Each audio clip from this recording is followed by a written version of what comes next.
అనుదిన బైబిల్ ద్వితీయోపదేశకాండం 11వ అధ్యాయము. కాబట్టి నీవు నీ దేవుడైన యెహోవాను ప్రేమించి ఆయన విధించిన వాటిని అనుసరించి ఆయన కట్టడలను విధులను ఆజ్ఞలను ఎల్లప్పుడూ గైకొనవలెను. నీ దేవుడైన యెహోవా చేసిన శిక్షను, ఆయన మెహామను, ఆయన బాహుబలమును, ఆయన చాపిన చేతిని, ఐగుప్తు రాజు అయిన ఫరోకును అతని సమస్త దేశమునకును ఆయన చేసిన సూచక క్రియలను కార్యములను, ఆయన ఐగుప్తు దండునకును దాని గుర్రములకును రథములకును చేసిన దానిని వారు మిమ్మును తరుముచుండగా ఆయన ఎర్ర సముద్ర జలమును వారి మీద ప్రవహింపచేసిన దానిని, యెహోవా నేటి వరకు వారిని నశింపచేసిన రీతిని మీరు ఈ స్థలమునకు వచ్చి వరకు ఎడారిలో మీ కొరకు చేసిన దానిని, రుబేనీయుడైన ఎలియాబు కుమారులైన దాతాను అభిరాములకు చేసిన పనిని, భూమి నోరు తెరిచి వారిని, వారి ఇండ్లను, గుడారములను, వారి యొద్దనున్న సమస్త జీవరాశులను ఇశ్రాయేలులందరి మధ్యను మృంగివేసిన రీతిని చూడకయు ఎరుగకయునున్న మీ కుమారులతో నేను మాట్లాడలేదని నేడు తెలుసుకుండి. యెహోవా చేసిన ఆ గొప్ప కార్యం అంతయు మీ కన్నులో చూచినవి కదా.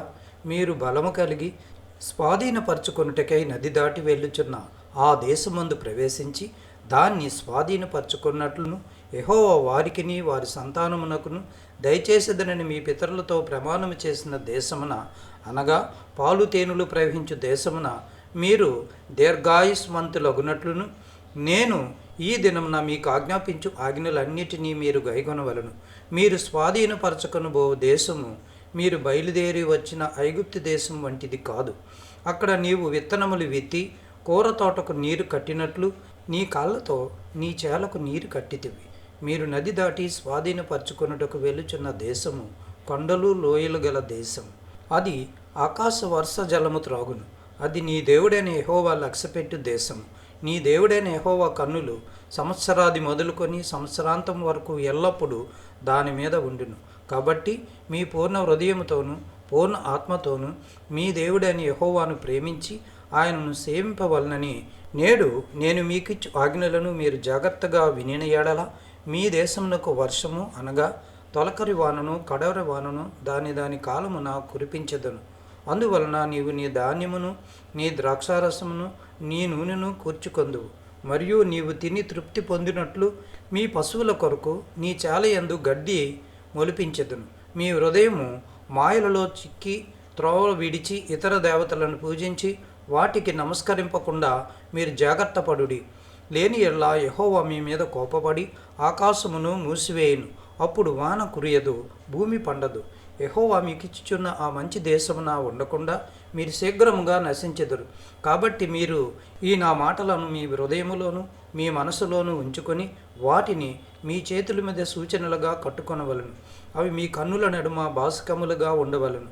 నీవు నీ ఇంట కూర్చుండినప్పుడు, త్రోవను నడుచున్నప్పుడు, పండుకొనినప్పుడు, లేచినప్పుడు వాటిని గూర్చి మాటలాడుచు వాటిని మీ పిల్లలకు నేర్పి నీ ఇంటి ద్వారబంధముల మీదను నీ గౌనుల మీదను వాటిని వ్రాయవలను. అలాగు చేసిన ఎడల యెహోవా మీ పితరులకు ఇచ్చేదనని ప్రమాణము చేసిన దేశమున మీ దినములను మీ సంతతి వారి దినములను భూమికి పైగా ఆకాశము నిలిచినంత కాలము విస్తరించును. మీరు మీ దేవుడైన యెహోవాను ప్రేమించి ఆయన మార్గములన్నిటిలోనూ నడుచుచు ఆయనను హత్తుకొని మీరు చేయవలనని నేను మీకు ఆజ్ఞాపించు ఈ ఆజ్ఞలన్నిటినీ అనుసరించి జాగ్రత్తగా నడుచుకొనవలెను. అప్పుడు యెహోవా మీ ఎదుటి నుండి ఈ సమస్త జనములను వెళ్ళగొట్టును. మీరు మీకంటే బలిష్ఠులైన గొప్ప జనముల దేశములను స్వాధీనపరచుకొందురు. మీరు అడుగుపెట్టు ప్రతి స్థలము మీది అగును. అరణ్యము మొదలుకొని లెబనోను వరకు, యూఫ్రటీసు నది మొదలుకొని పడమటి సముద్రం వరకును మీ సరిహద్దు వ్యాపించును. ఏ మనుషుడు మీ ఎదుట నిలవడు. తాను మీతో చెప్పినట్లు మీ దేవుడైన యెహోవా మీరు అడుగుపెట్టి దేశమంతటి మీద మీ బెదురు మీ భయము పుట్టించును. చూడిడి నేడు నేను మీ ఎదుట దీవెనను శాపమును పెట్టుచున్నాను. నేడు నేను మీకు ఆజ్ఞాపించు మీ దేవుడైన యెహోవా ఆజ్ఞలను మీరు వినిన ఎడల దీవెనయు, మీరు మీ దేవుడైన యెహోవా ఆజ్ఞలను వినక నేడు నేను మీకు ఆజ్ఞాపించు మార్గమును విడిచి మీరెరుగని ఇతర దేవతలను అనుసరించిన ఎడల శాపమును మీకు కలుగును. కాబట్టి నీవు స్వాధీనపరచుకొనబో దేశమున నీ దేవుడైన యెహోవా నిన్ను చేర్చిన తర్వాత గెరీజీమను కొండ మీద ఆ దీవెన వచనమును, ఏబాలు కొండ మీద ఆ శాపవచనమును ప్రకటింపవలను. అవి యోర్దాను అవతల సూర్యుడు అస్తమించు మార్గము వెనుక మోరేలోని సింధూర వృక్షములకు దాపున గిలాదునకు ఎదురుగానున్న ఆరాబాలో నివసించు కనానీయుల దేశమందున్నవి కదా. మీరు చేరి మీ దేవుడని యెహోవా మీకు ఇచ్చుచున్న దేశమును స్వాధీనపరచుకొనుటకు ఈ యోర్దానును దాటబోవచ్చున్నారు. మీరు దాన్ని స్వాధీనపరచుకొని దానిలో నివసించెదరు. అప్పుడు నేడు నేను మీకు నియమించుచున్న కట్టడలన్నిటినీ, విధులన్నిటినీ మీరు అనుసరించి గైకొనవలెను.